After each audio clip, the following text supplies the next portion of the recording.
Hello foodies, welcome to ಗಾಯಸ್ kitchen. ಇವತ್ತು ಮತ್ತೊಂದು ರೆಸಿಪಿ. ಇದು ಬಂದು ಅವರೆಕಾಳಲ್ಲಿ ಮಾಡಿರ್ತಕ್ಕಂಥ ಕಿಚಡಿ. ತುಂಬ ಅದ್ಭುತವಾಗಿರುತ್ತೆ ಟೇಸ್ಟ್ ಅಂತೂ.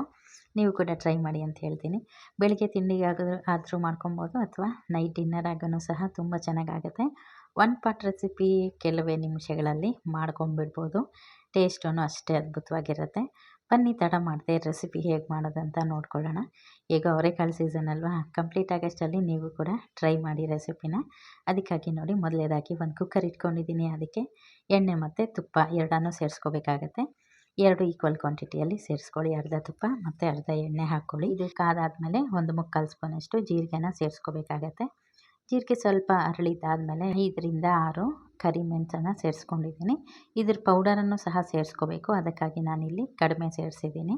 ಹಾಗೆಯೇ ತುರಿದಿರ್ತಕ್ಕಂಥ ಶುಂಠಿ 1 ಇಂಚಷ್ಟು, ಅದನ್ನು ಸಹ ಸೇರಿಸ್ಕೊಂಡು ಚೆನ್ನಾಗಿ ಬಾಡಿಸ್ಕೋಬೇಕಾಗತ್ತೆ. ಇದಾದ ನಂತರ ಇದಕ್ಕೆ ಕರಿಬೇವು ಹಾಗೆ ಹಸಿಮೆಣಸಿನ್ಕಾಯಿ, ಪೆಪ್ಪರು ಫ್ಲೇವರ್ ಜಾಸ್ತಿ ಇರಬೇಕು, ಹಾಗಾಗಿ ಹಸಿಮೆಣಸಿನ್ಕಾಯಿ 2 ಮಾತ್ರ ಸೇರಿಸ್ಕೊಂಡಿದ್ದೀನಿ. ಇದಾದ ನಂತರ ನಾವು ಅವರೆಕಾಳಿಂದ ಮಾಡ್ತಾ ಇರೋದಲ್ವ ಕಿಚಡಿ, ಅವರೆಕಾಳನ್ನು ಸೇರಿಸ್ಕೊಂಬಿಡೋಣ. ಹಾಗೆಯೇ ಇದಕ್ಕೆ ಒಂದು 1/4 ಸ್ಪೂನಷ್ಟು ಹಿಂಗನ್ನು ಸಹ ಹಾಕ್ಕೋಬೇಕಾಗತ್ತೆ. ಫ್ಲೇವರು ತುಂಬ ಚೆನ್ನಾಗಾಗುತ್ತೆ. ಮಿಸ್ ಮಾಡದೆ ಹಿಂಗನ್ನು ಸೇರಿಸ್ಕೊಳ್ಳಿ. ಹಿಂಗೆ ಸೇರಿಸಿದ್ದಾದ್ಮೇಲೆ ಮತ್ತೊಮ್ಮೆ ಇದನ್ನು ಚೆನ್ನಾಗಿ ಮಿಕ್ಸ್ ಮಾಡ್ಕೊಳ್ಳೋಣ. ಅವರೆಕಾಳನ್ನು ಒಂದು 3ರಿಂದ 4 ನಿಮಿಷ ಚೆನ್ನಾಗಿ ಬಾಡಿಸ್ಕೋಬೇಕಾಗತ್ತೆ. ಅದಾದ ನಂತರ ಒಂದು 1/4 ಸ್ಪೂನಷ್ಟು ಅರಿಶಿನ ಪುಡಿನ ಸೇರಿಸ್ಕೊಂಡಿದ್ದೀನಿ. ಅರಿಶಿನ ಪುಡಿ ಸೇರಿಸಿದ್ದಾದ್ಮೇಲೆ ಮತ್ತೊಮ್ಮೆ ಮಿಕ್ಸ್ ಮಾಡ್ಕೊಳ್ಳೋಣ. ಇದನ್ನು 1 ಸ್ಪೂನಷ್ಟು ಇದು ಬಂದು ಕಾಳು ಮೆಣಸು, ಇದನ್ನು ಕುಟ್ಬಿಟ್ಟು ರೆಡಿ ಇಟ್ಕೊಂಡಿದ್ದೆ. ಆಲ್ರೆಡಿ ಒಗ್ಗರಣೆಗೆ ಮೆಣಸನ್ನು ಬರೀ ಒಂದು 5ರಿಂದ 6 ಹಾಕ್ಕೊಂಡಿತ್ತು. ಈ ರೀತಿ ಪೌಡರ್ ಥರ ಮಾಡಿಕೊಂಡು ಅದನ್ನು ಸೇರಿಸ್ಕೋಬೇಕಾಗತ್ತೆ. ನಂತರ ರೈಸು ಮತ್ತು ಹೆಸರು ಕಾಳನ್ನು ಈಕ್ವಲ್ ಕ್ವಾಂಟಿಟಿಯಲ್ಲಿ ತೊಗೊಳ್ಳಿ. 1 ಕಪ್ ರೈಸ್ ತೊಗೊಂಡ್ರೆ 1 ಕಪ್ಪಷ್ಟು ಹೆಸರು ಕಾಳನ್ನು ತೊಗೋಬೇಕಾಗತ್ತೆ. ಆನಂತರ ಇದಕ್ಕೆ ರುಚಿಗೆ ತಕ್ಕಷ್ಟು ಉಪ್ಪು ಇಷ್ಟನ್ನು ಸೇರಿಸ್ಕೊಂಡು 1-2 ನಿಮಿಷ ಇದನ್ನು ಒಗ್ಗರಣೆ ಜೊತೆ ಬಾಡಿಸ್ಕೋಬೇಕಾಗತ್ತೆ. ಆ ಫ್ಲೇವರ್ಸ್ ಎಲ್ಲ ನೀಟಾಗಿ ರೈಸ್ ಜೊತೆಗೆ ಹೊಂದ್ಕೋಬೇಕು. ಆ ರೀತಿ ಇದನ್ನು ಮಿಕ್ಸ್ ಮಾಡ್ಕೊಳ್ಳೋಣ. ತುಂಬ ಅಂದರೆ ತುಂಬಾ ಫ್ಲೇವರ್ಫುಲ್ಲಾಗಿ, ತುಂಬ ಟೇಸ್ಟಿಯಾಗಿ ಬರುತ್ತೆ ಅಂತ ಹೇಳ್ಬೋದು ಈ ಒಂದು ಕಿಚಡಿ ಅನ್ನೋದು. ಈಗ ಇದಕ್ಕೆ ನೀರನ್ನ ಸೇರಿಸ್ಕೊಳ್ಳೋಣ. ಇದು ನಿಮಗೆ ತೆಳು ತಿನ್ನೋದಾದರೆ ಸ್ವಲ್ಪ ನೀರನ್ನ 1:3 ಸೇರಿಸ್ಕೊಬೋದು.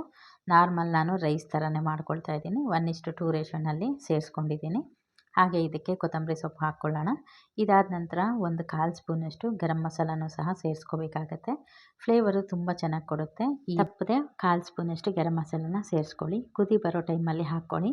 ಹಾಗೆಯೇ ಇದನ್ನು ತುಂಬ ಜಾಸ್ತಿನೂ ಹಾಕ್ಕೊಬೇಡಿ, ಟೇಸ್ಟ್ ಚೆನ್ನಾಗಾಗೋದಿಲ್ಲ. ಹಾಗಾಗಿ 1/4 ಸ್ಪೂನ್ ಹಾಕ್ಕೊಂಡ್ರೆ ತುಂಬಾ ಚೆನ್ನಾಗಿ ಫ್ಲೇವರ್ಫುಲ್ಲಾಗಿ ಬರುತ್ತೆ. ಈ ರೀತಿ ಮಿಕ್ಸ್ ಮಾಡಿ ಆದಮೇಲೆ ಒಂದು ಕುಕ್ಕರ್ ಲಿಡ್ನ ಕ್ಲೋಸ್ ಮಾಡಿಬಿಟ್ಟು 2 ವಿಷಲ್ನ ಕೂಗಿಸ್ಕೋಬೇಕಾಗತ್ತೆ. 2 ವಿಷಲ್ ಆದಮೇಲೆ ಕುಕ್ಕರು ಕಂಪ್ಲೀಟಾಗಿ ಕೂಲ್ ಆಗಬೇಕು. ಅಲ್ಲಿ ತನಕ ವೆಯ್ಟ್ ಮಾಡೋಣ. ನೋಡಿ, ಈಗ ಕಂಪ್ಲೀಟಾಗಿ ಕೂಲಾಗಿದೆ. ಓಪನ್ ಮಾಡಿ ತೋರಿಸ್ತಾ ಇದ್ದೀನಿ. ತುಂಬ ಅಂದರೆ ತುಂಬ ರುಚಿಯಾಗುತ್ತೆ. ಮೇಲಿಂದ ಸ್ವಲ್ಪ ತುಪ್ಪನ ಹಾಕ್ಕೊಂಬಿಟ್ಟು ಬಡಿಸ್ಕೊಂಡ್ರೆ ಅದ್ಭುತವಾದಂಥ ಕಿಚಡಿ ರೆಡಿ ಆಗುತ್ತೆ. ನೋಡಿ ಕಲರ್ ಎಷ್ಟು ಚೆನ್ನಾಗಿ ಬಂದಿದೆ ಅಂತ. ಟೇಸ್ಟ್ ಅಂತೂ ಎಷ್ಟು ಚೆನ್ನಾಗಿತ್ತು. ನೀವು ಕೂಡ ಮಾಡ್ಕೊಳ್ಳಿ, ಖುಷಿಯಾಗಿ ತಿನ್ಕೊಳ್ಳಿ, ಟೇಸ್ಟಿ ಫುಡ್ನ ಎಂಜಾಯ್ ಮಾಡಿ ಅಂತ ಹೇಳ್ತಾ ಸಿಗೋಣ ಮತ್ತೊಂದು ವಿಡಿಯೋ ಜೊತೆಗೆ. Thanks for watching.